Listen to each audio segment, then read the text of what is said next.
Uma noite poderosa e gloriosa a todos. Bem, algumas horas atrás, a Rússia atacou a Ucrânia com bombas Kabe, especificamente em Zaporizhzhia, mais precisamente na Dnipro-HS. Supõe-se que isso pode provocar uma catástrofe ecológica e energética.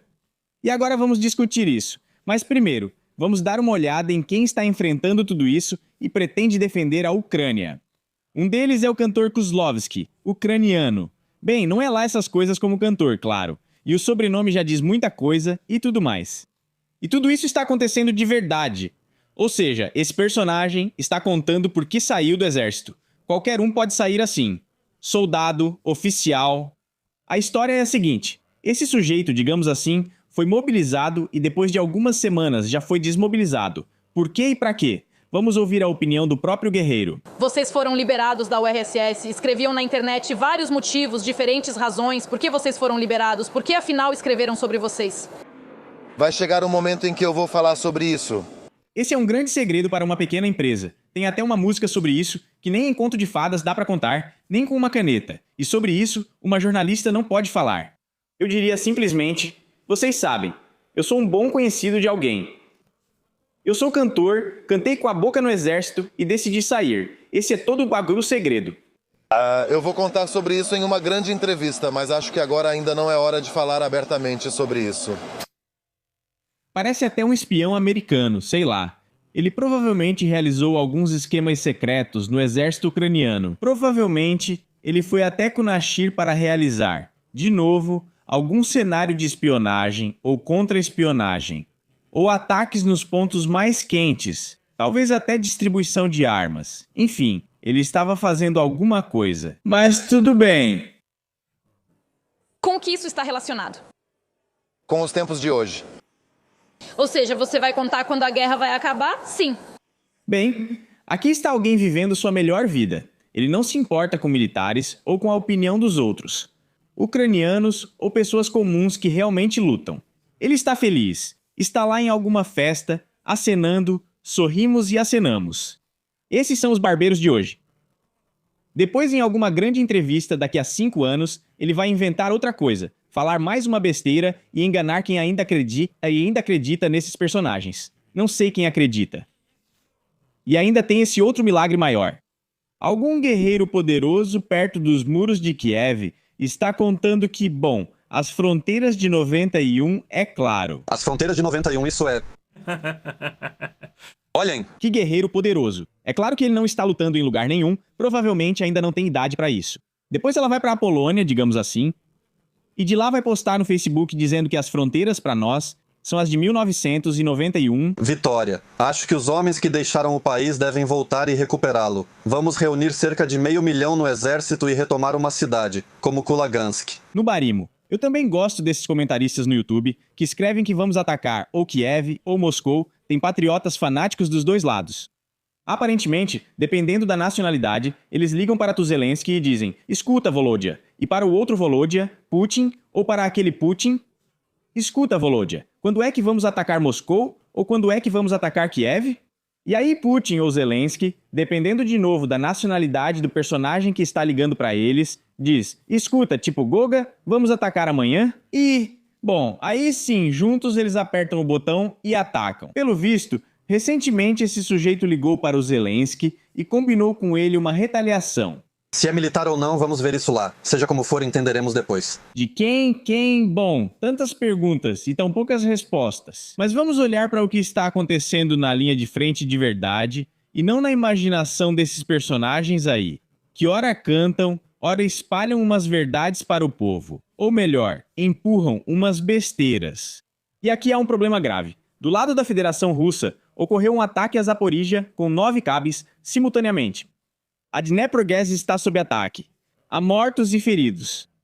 Instalações de infraestrutura civil foram danificadas e na própria cidade também houve uma série de explosões, um incêndio começou e uma fumaça densa subiu. Como resultado do bombardeio, 4 pessoas morreram e, infelizmente, pelo menos mais 6 ficaram feridas. Aqui, essa fumaça densa está escondendo alguma coisa? Eu não sei o que, mas acho que quem está lá já sabe o que foi atingido, concorda? Parece que é preciso esconder isso. E tem mais um vídeo, agora eu vou mostrar para vocês. Aqui dá para ver tudo isso bem no horizonte.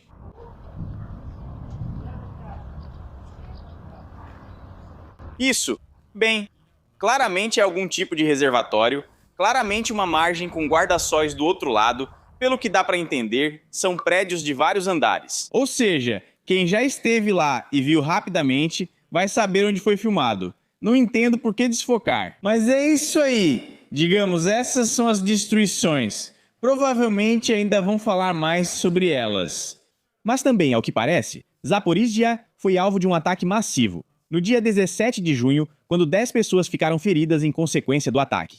Em 17 de junho, outro distrito de Zaporizhia foi alvo de drones Shahed. Isso ainda não é tudo. Também estão dizendo, deixa eu ver aqui, estão dizendo que os MiGs decolaram e provavelmente haverá um ataque com mísseis Kinzhal contra a Ucrânia. Portanto, se houver sinais de alerta de defesa aérea, é melhor, claro, ir para um abrigo. Esses ataques e a guerra são extremamente prejudiciais, uma verdadeira catástrofe, sem exagero. Especialistas analisam que muitos tipos de ações militares levam literalmente à morte de partes inteiras do território da Ucrânia.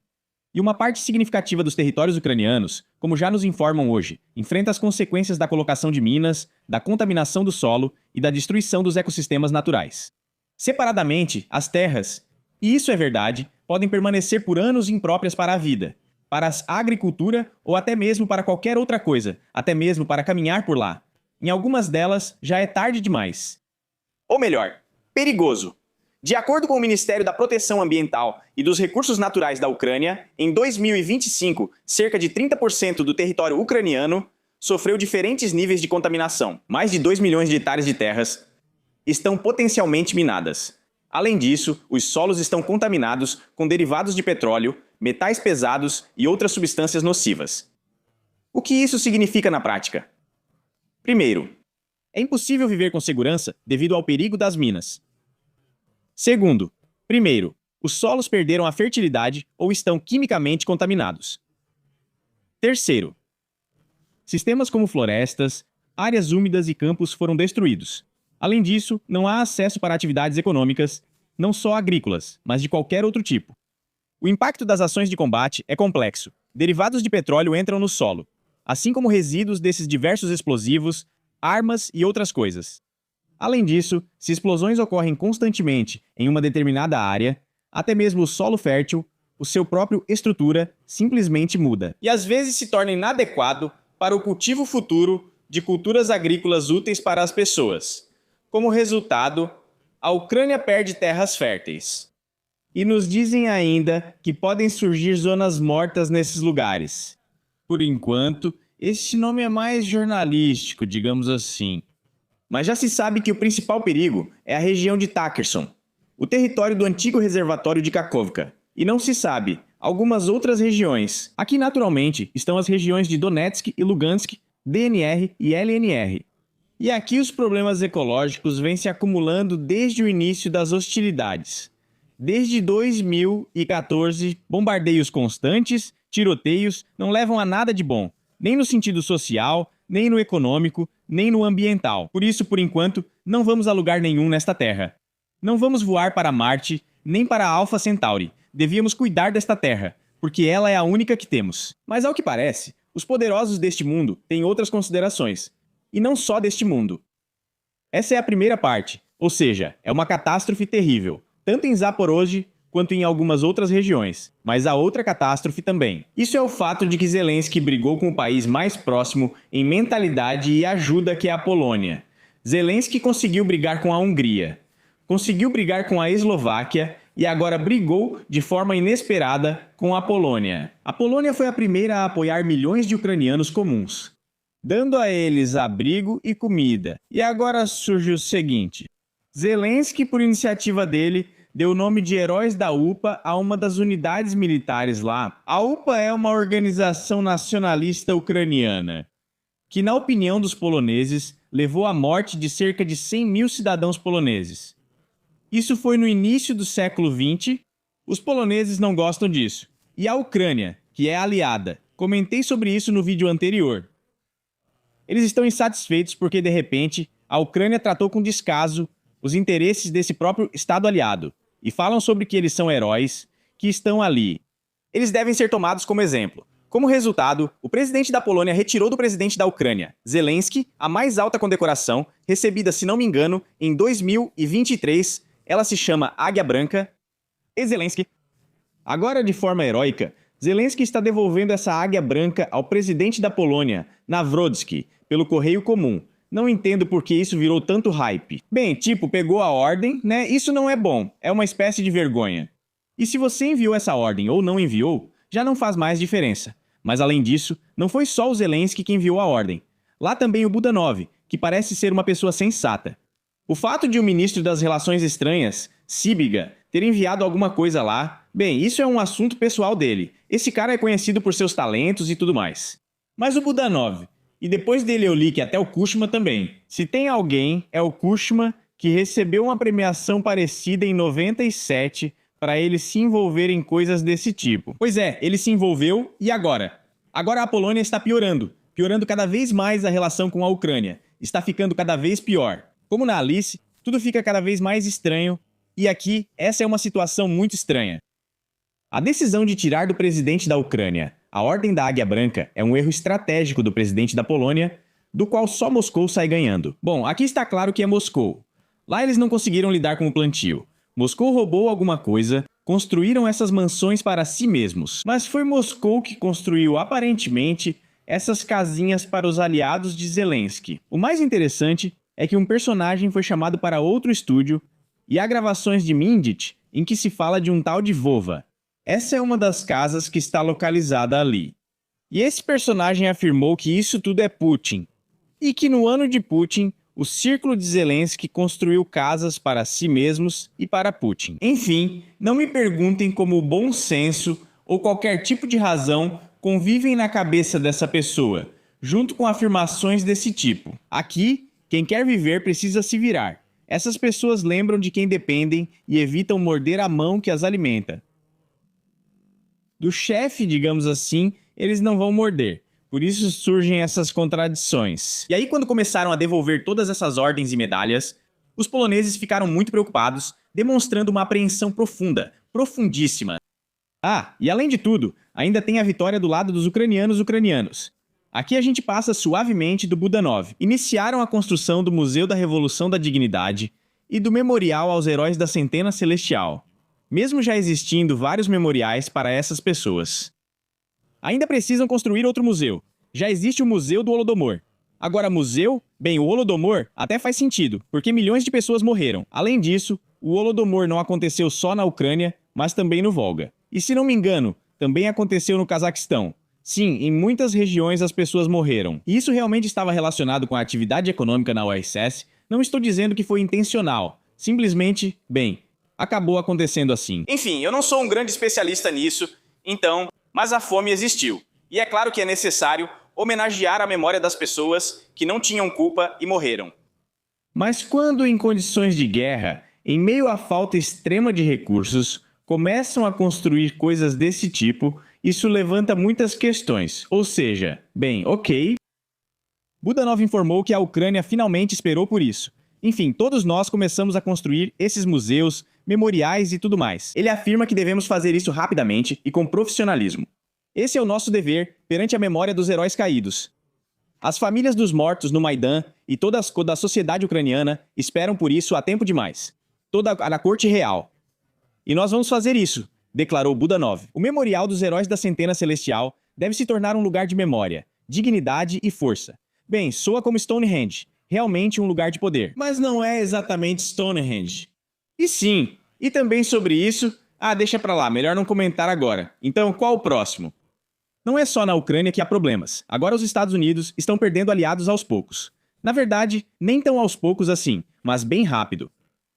Meloni, a primeira-ministra da Itália, Quínia, declarou que Trump está se comportando mal. Antes disso, Trump afirmou que na reunião do G7 Meloni quis tirar uma foto com ele e literalmente implorou para fazer uma foto ao seu lado. Bem, isso já soa meio desagradável por si só. Ok, vocês têm relação de alto nível, mas resolvam nos bastidores. Para que expor isso? Vocês brigaram ou tiveram algum problema entre vocês? Então resolvam isso em particular. Mas Trump, pelo visto, sem hesitar, trouxe isso para discussão pública. E no final, a primeira-ministra quínia da Itália declarou que o presidente Trump, esses constantes ataques não provocados e sem sentido, são inúteis. Quanto à minha popularidade, a amizade com você, sem dúvida, não contribuiu para ela. E ela não depende do nosso relacionamento. Aqui, aliás, é uma dessas alfinetadas diplomáticas. Nada de xingamentos ou palavrões. Deus me livre. E seria bom que essa gente, como Sibiga, Zelensky e outros aprendessem com isso. Porque eles usam palavras tão pesadas que antigamente as crianças levavam bronca ou até apanhavam por falar assim. Mas agora isso é considerado normal. Pode-se xingar na televisão ucraniana, sim, e não só na ucraniana. Pode-se ofender quem quiser. O principal é se sentir impune. Isso é o mais importante. Minha popularidade, diz a primeira-ministra da Itália, depende da minha capacidade de defender os interesses nacionais da Itália. É exatamente isso que eu sempre fiz. O mesmo eu fiz em relação às bases militares americanas na Itália. O uso delas é regulado por acordos que sempre respeitamos. E não serão violados enquanto eu for a primeira-ministra. E aí ela tocou na questão do uso das bases militares, que a Itália proibiu. Bem, provavelmente existe algum regulamento próprio, nisso também não entendo muito, mas a discussão entre eles foi bastante acalorada. Aqui tem várias imagens da imprensa italiana, e dizem que isso já dura há um tempo, embora antes Meloni fosse, digamos, uma aliada confiável de Trump. Ou seja, não havia nenhum problema. E agora, como vemos, eles surgiram e de forma bastante significativa. Como que isso vai impactar a Europa? Bem, obviamente, isso afeta a CONOTAN. Isso também afeta outros participantes dessa organização incomparável. Portanto, vamos ver como o processo vai se desenvolver daqui para frente. Mas agora vamos dar uma olhada em líderes. Aqui está um deles, Portnikov, que não aparecia há muito tempo. E aqui ele fala coisas que, no geral, uma pessoa normal e saudável não falaria. Mas como se sabe, nada do que é humano é familiar para esses personagens. Tudo é absolutamente estranho para eles. Veja, nós vivemos em um estado democrático. Onde é isso? Na Alemanha, desculpe. Ou nos Estados Unidos ou em Andorra, talvez. Onde você mora? Vamos ouvir. Nós não temos eleições. Ah, não temos eleições, mas vivemos num país democrático? Entendi. Obrigado, Portnikov. Explicou tudo com precisão. Até parece que vai ouvir a essência. Todos eles vão marcar. Mas o que há para marcar? E o presidente vai ouvir a essência quando ele olha. Quando ele olha, o presidente vai ouvir a essência, todos eles vão marcar. Mas o que há para marcar? E o presidente vai ouvir a essência quando ele olha para a sociedade em geral. E ele mesmo disse isso, até mordeu o lábio. Pensa, o que eu estou falando, meu Deus? Por quê? Por quê? O jornalista até desviou o olhar para o canto. Provavelmente está sentindo uma onda de vergonha alheia. Mas nós não descarregamos nossa vergonha alheia em qualquer lugar. Então, que ele não finja. Ele ouve a sociedade e pensa como se, eu diria, saiu da sociedade sozinho, né? Ou seja, assassinatos esses aí, centros de recrutamento, mobilização, busificação, ou seja, vários tipos de roubos. A construção da VIL avança junto com a sociedade ucraniana. Está claro? Portnik sempre explica tudo claramente. Não é lógico nem racional. E pode ser dito de outra forma. Sim, mas sim. Bem, então, e o Putin? Sobre o que estamos falando? Então, o que ele pensa? Nós não sabemos sobre o que Putin está pensando. Deixamos isso para pensadores. Como Portnikov, em 2004, depois em 2014, quando o povo ucraniano, principalmente vocês, determinou o desenvolvimento futuro do país ucraniano. Encerrando o assunto... Bem, vocês decidiram e pronto, decidiram assim. Isso, claro, é algo que vai sujar tudo. Ou seja, como dizem, coma, mas não se suje. Mas há, aliás, outros personagens também. Por exemplo, o personagem de barbearia Maíse Moiseichuk explica como eles lutam. Ele dizia que morrer e a guerra não são assustadores. E que a guerra é até uma festa. Agora vamos pensar, ou melhor, ouvir e entender por que para esses personagens de barbearia, o sujeito da barbearia, que é filmado a 30 km de Kiev, não na linha de frente, obviamente, mas para o outro lado dela. E a guerra é, bem, realmente uma festa. Já faz um século eu estou voando meio bêbada. Eu aumentei? Não, estamos apenas voando. Barbershop. Barbershop, sentamos e decolamos, maravilhoso. Agora, pelo que parece, ainda temos NRK, trabalho, metralhadora, morteiro, isso não tem.